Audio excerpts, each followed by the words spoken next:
గుజరాత్ కొన్ని ప్రాంతాల్లో గుజరాత్లో ఉన్నటువంటి కొన్ని జిల్లాల్లోనే ఈ యొక్క బ్లాక్అవుట్ కూడా ప్రకటించడం జరిగింది. కొద్దిసేపు క్రితమే అందరూ కూడా ఈ కాల్పుల విరమణ ఒప్పందం ఏదైతే ఉందో దీనికి సంబంధించిన అంశాలపై కూడా అందరూ చర్చిస్తున్నటువంటి సమయంలో ఒక్కసారిగా పాక్ మళ్ళీ భారత్ పై కూడా ఈ విధంగా కాల్పులో కూడా తెగబడడం జరిగింది. ముఖ్యంగా ఈ డ్రోన్స్ ద్వారానే ఎక్కువగా టార్గెట్ కూడా చేశారు. కాబట్టి పాక్ ఉన్నటువంటి యుద్ధ విమానాలు కావచ్చు, ఇంకా అనేక విధాలుగా ఇటు S-400 దాన్ని ఉపయోగించుకొని వాటన్నింటి కూడా ధ్వంసం చేసినటువంటి సంఘటన కూడా చోటు చేసుకున్నారు. దాంతోపాటు నిన్న ఉదయం నుంచి కూడా సాయంత్రం వరకు నిన్న 6 ఎయిర్ బేస్ కూడా ధ్వంసం చేస్తారు.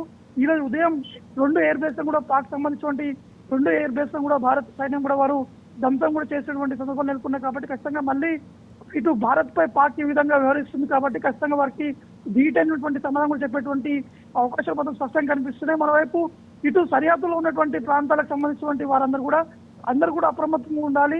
రాత్రి పూట ఏదైనా జరగవచ్చు కాబట్టి ప్రజలు ఎవరు కూడా ఉద్యమంకి వెళ్ళేటువంటి వారు కూడా వెళ్లకుండా నివాసాలను ఉండాలి. ఒకవేళ ఏదైనా శబ్దాలు వచ్చినటువంటి సమయంలో కూడా ప్రతి ఒక్కరు తమ అక్కడ ఉన్న అందుబాటులో ఉన్నటువంటి బంకర్స్ కావచ్చు, ఆ బంకర్స్ లోకి వెళ్ళి దాచుకోవాలని చెప్పేసి కూడా అధికారులు, ఆ రాష్ట్రానికి సంబంధించినటువంటి అధికారులు, హోంశాఖకు సంబంధించిన అధికారులు కూడా ఈ యొక్క ప్రకటన కూడా చేయడం జరిగింది. కాబట్టి ఖచ్చితంగా రాత్రి చాలా కీలకమైనటువంటి డెవలప్మెంట్స్ కూడా జరిగేటువంటి అవకాశం ఉన్నట్టు కూడా మనకి స్పష్టంగా అర్థమవుతుంది.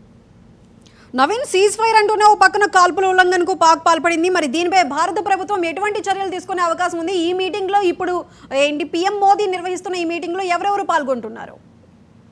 ముఖ్యంగా పిఎం మోడీ నివాసంలో చాలా కీలకమైనటువంటి చర్చ అనేది కూడా చెప్పచ్చు. ఎందుకంటే మధ్యాహ్నం వరకు జరిగినటువంటి ఒక చర్చ ఒక విధంగా ఉంటే దాని తర్వాత ట్రంప్ చేసినటువంటి ప్రకటన, ట్రంప్ ట్విట్టర్ ద్వారా చేసినటువంటి ఆ పోస్ట్ తర్వాత దాని తర్వాత భారత్ సంబంధించినటువంటి అధికారులు కూడా కొంత ప్రకటన కూడా చేయడం జరిగింది. 2 రాష్ట్రాలకు సంబంధించినటువంటి ఒప్పందం కావచ్చు, సోమవారం మధ్యాహ్నం మళ్ళా ఈ యొక్క సమావేశం జరుగుతుంది, ఈ యొక్క చర్చలు జరుగుతాయనే విధంగా వారు కూడా ప్రకటన చేయడం జరిగింది. కానీ సరిగా 9:05 ప్రాంతంలోనే ఈ యొక్క పెద్ద ఎత్తున శబ్దాలు కూడా వచ్చాయని చెప్పేసి అక్కడ ఉన్నటువంటి స్థానికులు కూడా చెప్పడం జరుగుతుంది. అక్కడ ఉన్నటువంటి స్థానికులు అక్కడ ఉన్నటువంటి షెల్స్ తో పాటు అక్కడ ఉన్నటువంటి కొన్ని డ్రోన్స్ కూడా మా ప్రాంతాల్లో పడిపోయాయి, కొంత ఇల్లు కూడా ధ్వంసమయ్యాయని చెప్పేసి కూడా అక్కడ ఉన్నటువంటి స్థానికులు కూడా చెప్తున్నారు. కాబట్టి ఈ సీజ్ ఫైర్ ప్రకటించినటువంటి 3 గంటల్లోనే ఈ యొక్క మళ్ళీ ఉధృతంగా చోటు చేసుకుంది. కాబట్టి ఖచ్చితంగా ప్రధాని మోడీతో పాటు రక్షణ